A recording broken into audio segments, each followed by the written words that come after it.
Hello, Fraser teachers. This is Miss Kenya here. I wanted to clarify what exactly I am looking for in your lesson plans for the Forest curriculum. I was looking at some of your activities. Thank you so much for turning in your lesson plans for next week. Really appreciate it. I really appreciate the hard work that y'all are doing to collaborate and everything. However, I need a little bit more meat because I want to be able, and those who I have helping me write the curriculum, I want to be able to take your vision and really explain it to an outside person or an outside teacher on how to implement your activity. So I don't know how many of y'all took a look at this format for the Forest curriculum. This might change. I don't know. I'll just put a format together so I can see how well it will work with other teachers. But of course, you're not writing it. You're just putting it in the lesson plan activities like you've always done. But I just wanted to explain how it all fits together. So as you can see here, the background of activity, I'm writing that because I'm taking that vision. This is the last box that I write, and I take your activity and then I go do a little bit of research and then I write the background of your activity.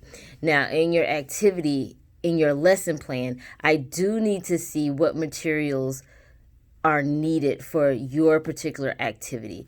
I need to see, where does this activity take place? Is it outside in the forest? Is it in the classroom? Is it in the garden? Where does your activity take place? Don't worry about putting safety guidelines on there. As I read your vision of your activity, I can determine the safety guidelines of your activity. But your activity is the meat that I'm looking for. So when you and I was like this too when I was a teacher. I know I see the vision in my head and I might not explain it well to someone else, and then they have their own vision. I'm just like, oh, I didn't explain that very well. So they kind of, okay, yeah, whatever. But anyway, the kids had fun. But this is being duplicated to other teachers in the community or wherever the Fraser Forest curriculum may go. So, as you can see with this activity, is called Exploring the Fraser Forest. It's the very first activity. And so basically what I did is I kind of walked the teacher who is looking at this curriculum for the first time, looking at this activity for the first time, and I'm walking her through the vision of what this activity is how this activity is supposed to play out. So I take the children on a hike throughout the Fraser Forest and encourage them to look safely around the forest while staying close to the group. I ask open-ended questions about what the children observe. Ask the children to explore with their magnifying glasses, that's up there in the materials, and ask them what do they see and describe what they are observing. Okay, because you're pushing in language. And collect interesting items from the forest that can be safely kept in the classroom so you can display them. Okay, that right there, I can understand what the activity is supposed to be. Okay. Now the assessment questions, of course, you don't have to come up with your assessment questions. I will look at the activity and see, what from the creative curriculum standards stands out from this activity. And that is how I write the assessment questions. Okay. So I need you to walk me through. It could be three or four sentences, but just walk me through what that activity is supposed to look like. So when I visualize it, I got it. I can come up with the safety guidelines. I can come up with the assessment questions. They're throwing math in there. They're throwing science experiments in there. They're throwing literacy in there. They're throwing cognitive development in there. You see what I'm saying? Because you've written the activity to a point where I can easily come up with the standards and I can easily come up with the assessment questions. Okay, now when it comes to your read aloud books, these books right here, I'm gonna tell you the truth. I ain't never read these books, so I read I'll Google a book that I really really like. Now, of course, in your classroom, you got to have the actual book. Totally understand that.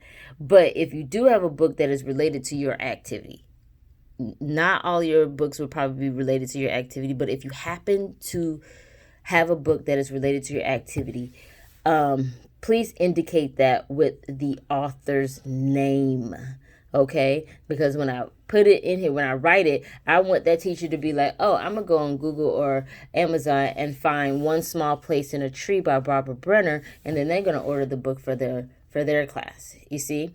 And so music and movement, that can come from YouTube. That's, this is cut off. I gotta go back and fix that.